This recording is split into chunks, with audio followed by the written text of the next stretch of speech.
Welcome to Van Rangelrooij.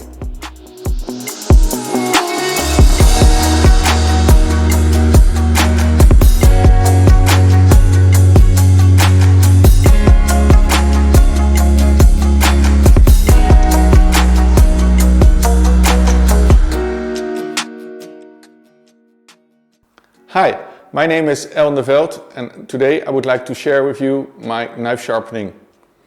Today we will be sharpening this Takayuki Gyuto. But first of all, I would like to share some terminology with you. We have the handle, we have the bolster, and this is the blade. The blade is the spine, and actually we have the cutting edge. The cutting edge goes from heel to tip. I also will talk about the logo side and not logo side today. So why do we start sharpening? While using the knife will become dull from contact with the cutting board, or it will be damaged, chipped, or maybe the edge will be rolled over. From there we start sharpening. First thing we're looking for with sharpening is a burr. But what is a burr? When you're sharpening or grinding steel, steel has the tendency to stay connected. So if you're sharpening one side of the blade, metal will flow away from sharpening, but also one part will flip over to the other side. And this is exactly what we're looking for. This is the burr. Creating a burr will give you feedback. It will tell you that you actually hit the cutting edge. Second is that you create an even burr, so you won't get a wobbly edge. But also third is that you are grinding away fatigue steel.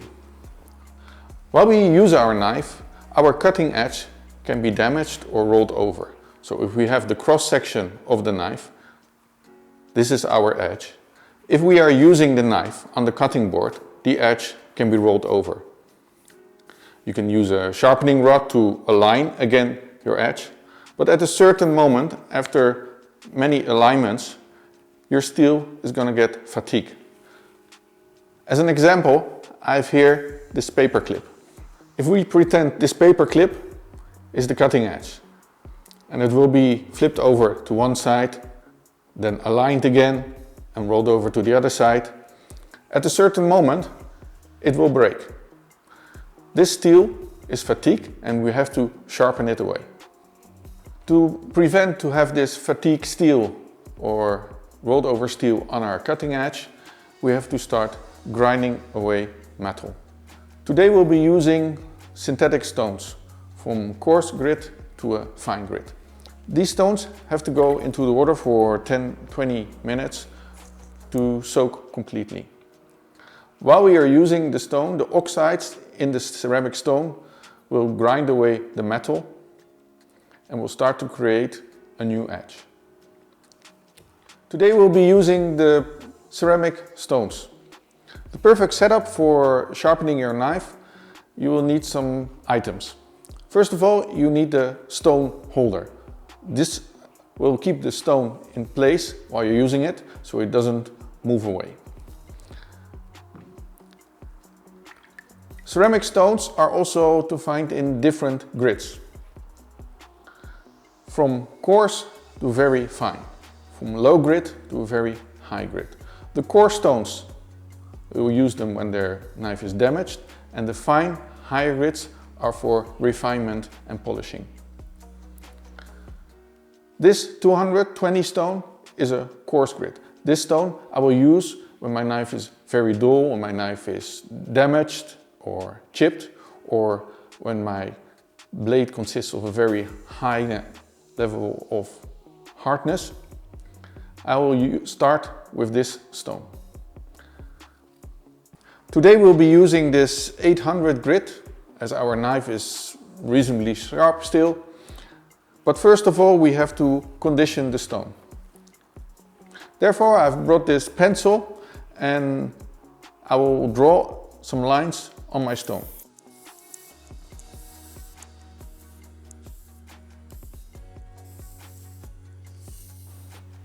For conditioning I will need my fixer. And what I will do, I will first flatten the stone, which will of course bring a complete flat stone. Also polish the sides a little bit so it doesn't cut into the edge while it's maybe unstable. And it will open the stone.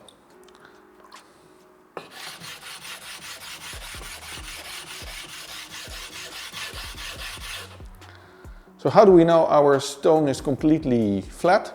Is when all pencil is gone. Now I still have some low spots.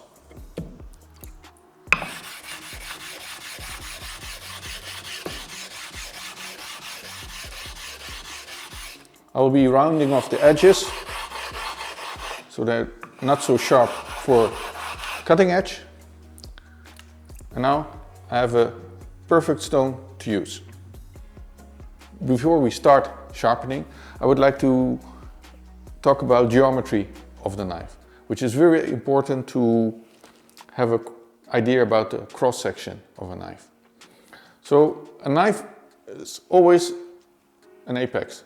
Yeah, we have both sides, a bevel of 50-50. The knife is dull and we need to resharpen it again. I'll show you with a drawing. So this is the first cross section of the knife. Here we have a complete sharp knife. Second is the cross section of a dull knife. Here we have a dull cross section. When we start sharpening, we're going to sharpen one edge and we're going to sharpen the other end. And this is the material that we will grind away. This edge will be around 15 degrees. Again later, we're going to sharpen again. And then maintaining again. Here we have to start thinning the knife. So this means that we have to completely refine the edge. You see that thinning is a much lower angle than that we actually are sharpening. Thinning is about 3-4 degrees and sharpening is actually around 10-15 degrees. So this goes for actually for a 50-50 bevel. I often get questions about how about asymmetry. Asymmetry is actually used in a few regions. So it's in Seki in Japan used where, for instance, Misono uses the right hand or the left hand bevel. This means that the bevel is not 50-50, but it's in 30-70. That means like it's out of the middle. Knife maker has his own ideas about creating the perfect edge, and his idea is a perfect edge for right and left-handed. Sharpening this asymmetry bevel is difficult because you have to sharpen one side more than the other side, so you have to start counting. In daily use, I think you can always go for 50-50.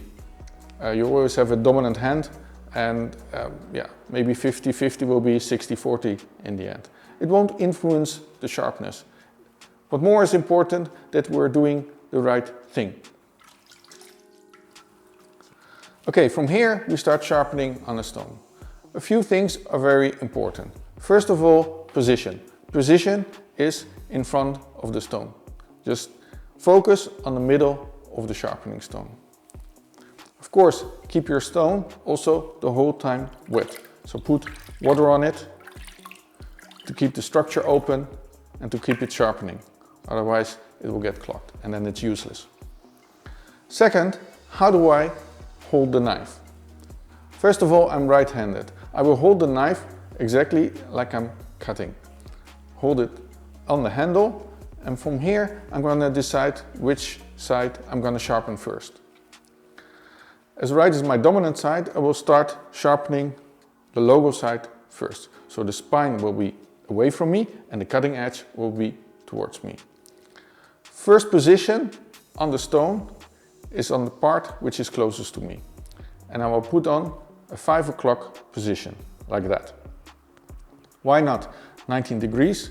I would like to have a stable edge, so here my edge is more connected with the stone, so I have a stable edge as well. Then second is, what angle are we going to determine? Well, for that I have this coin with me. So Japanese knives are sharpened on an angle of 10-15 degrees, and we're going to determine that here. There's a little trick for that. I get my coin and I put it under the blade so it completely disappears. This position of the blade is ideal for 10-15 degrees. Keep this imaginary coin underneath the blade the whole time when you're sharpening. So we hold the knife, put my thumb on the heel, we position it towards me in a 5 o'clock angle. My arm and my hand are connected to each other, and that's my right arm is going to get that right angle. With my left hand, I have my pointing finger, my index finger, I'm going to support the blade on the stone. I will position them right next to my thumb, just above the cutting edge. And from here we're going to do a movement to the end of the stone with pressure. 1. We lift the knife and we start again in the starting position. And from here we start grinding one part of the blade.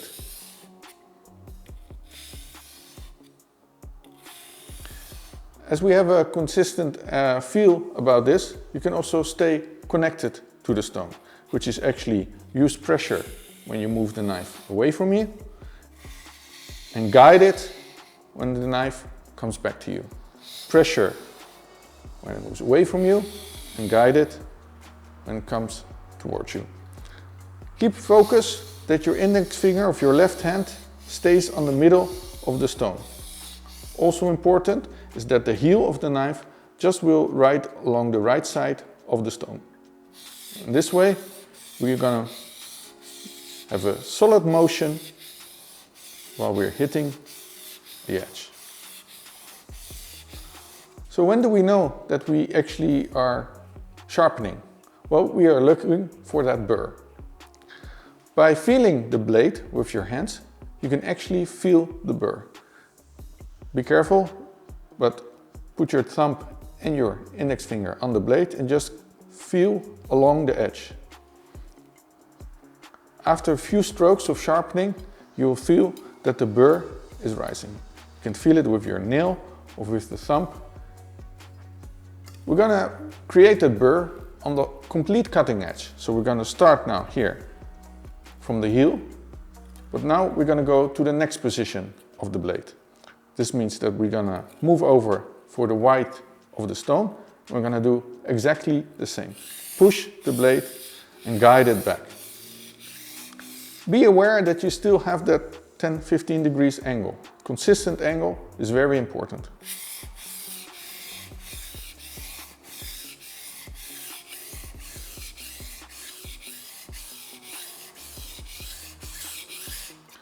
Again, I'm going to check what I'm doing.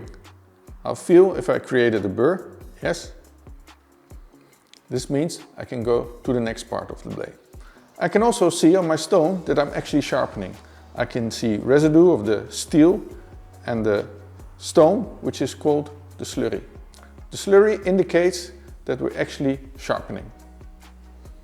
Next part of the blade.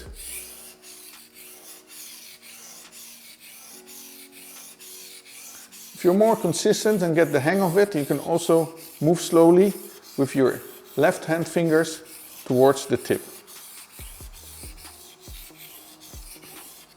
If we're almost at the tip, we have to move our position.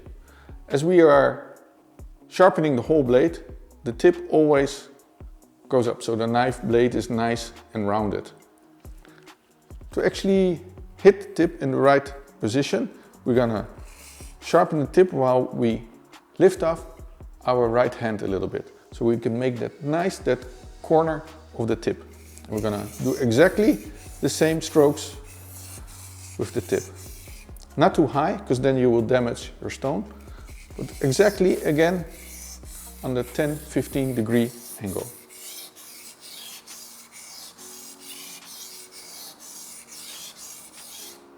Now I actually sharpened one part of the blade. I have a consistent burr all over the cutting edge from the heel to the tip. And now it's time to sharpen the other side.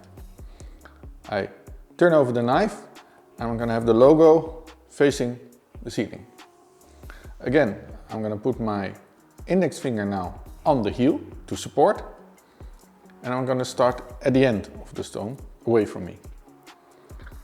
First I'll put the knife flat on the stone, then I'll indicate again that 10-15 degrees, and I'm going to start supporting the blade with my other two fingers just above the cutting edge. And from here I'm going to pull the knife towards me till the end of the stone, stop and guide the knife back. Same movement as we did before. Again, you can see clearly that I'm sharpening as the residue of the steel and the stone nicely fills up at the end of the stone. A few strokes on this side and I'm gonna feel what I'm doing again. Again, I'm creating this burr now on the opposite side. This means I can move to my next section of the blade. A little trick to indicate that we're doing the right thing. Therefore, we need a marker. I will clean the blade. As we are sharpening the non-logo side, I will mark the cutting edge with my marker.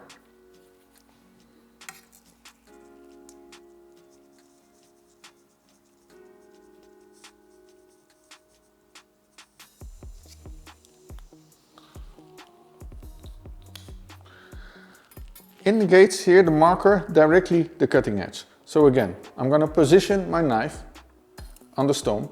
I'm going to sharpen the second part of the blade, put it in the right angle, support it, and from here I'm going to pull the blade towards me.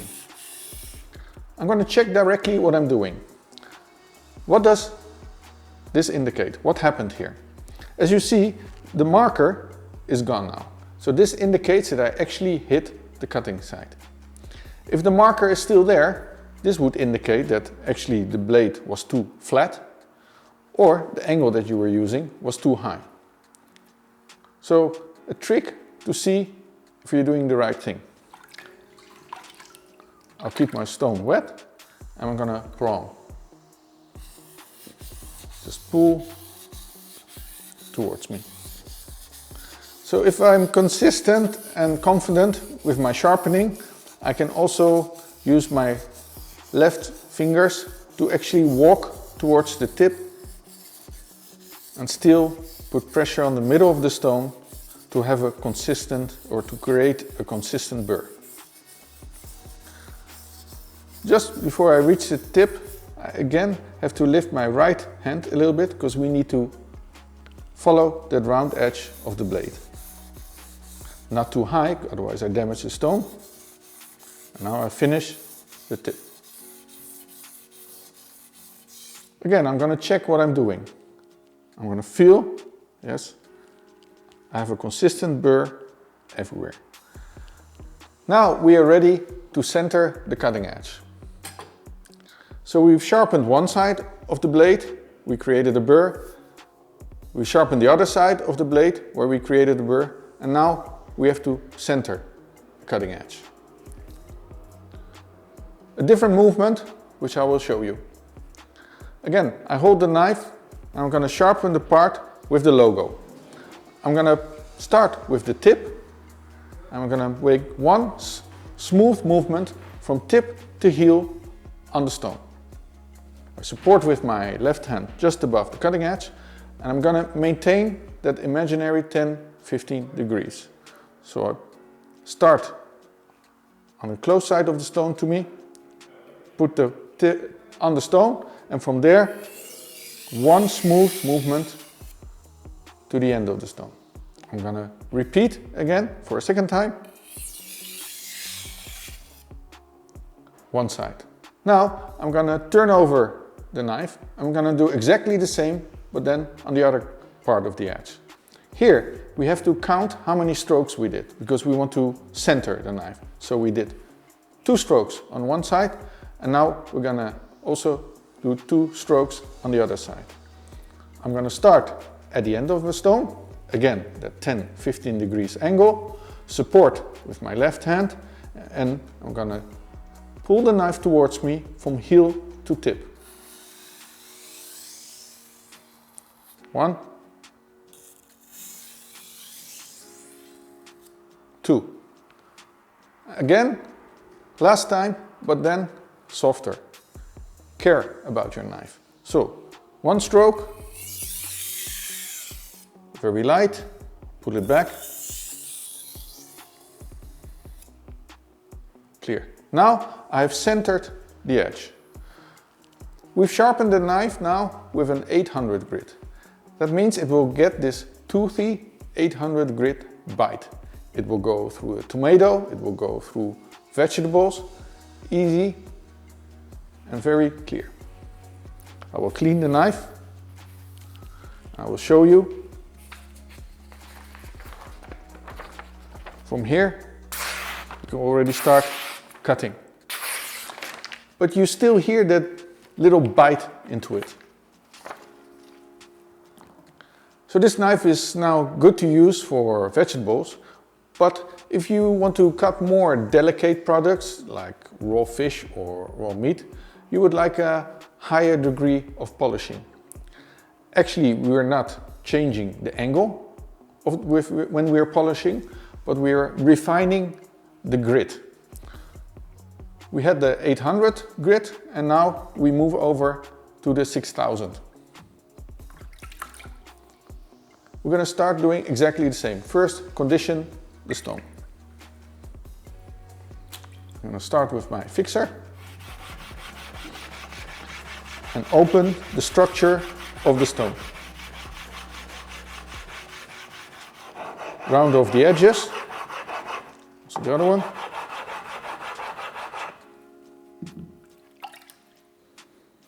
I'm gonna take away the rough grit or any rough particles. So now I'm ready for polishing. This is a 6000 grit. We're going from 800 to 6000. Quite a big step, yes, but also we can also go from 800 to 1000, 2000, 3000, 4000.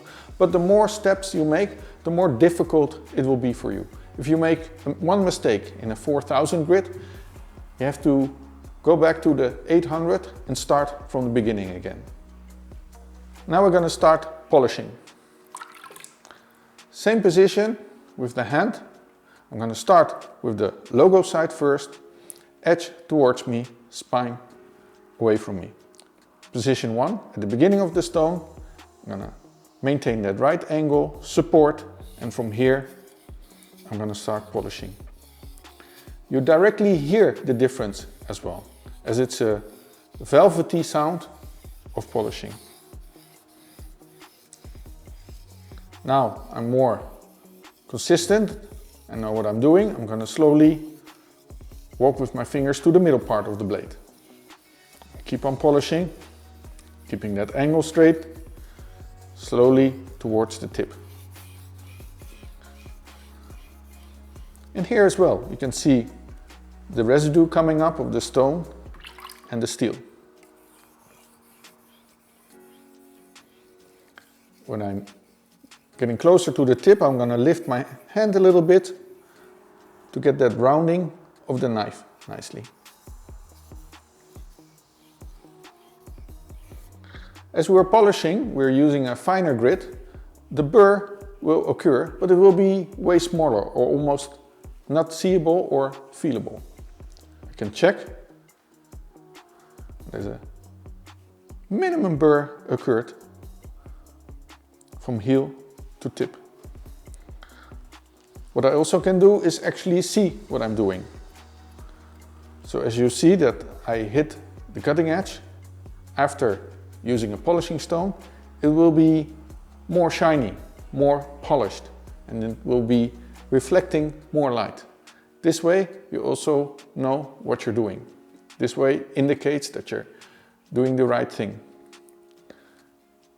Hit one side, we're going to do the other side. Again, end of the stone, position. I have the right angle and I nicely see the sharpening residue coming up on the stone. And I polish from heel to tip.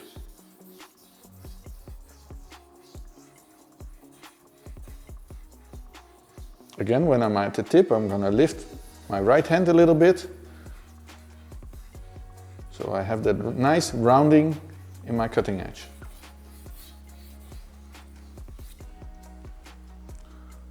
Check what I'm doing. Nicely hit the whole cutting edge. Again, finishing here as well with centering. We did one side, the other side, and now putting the burr in the middle. One stroke, turning it around, second stroke. One long stroke, second stroke. Final one, with love and caring. What we did now, we polished the cutting edge. So let's see how far we are now. I'm going to cut some paper, first of all.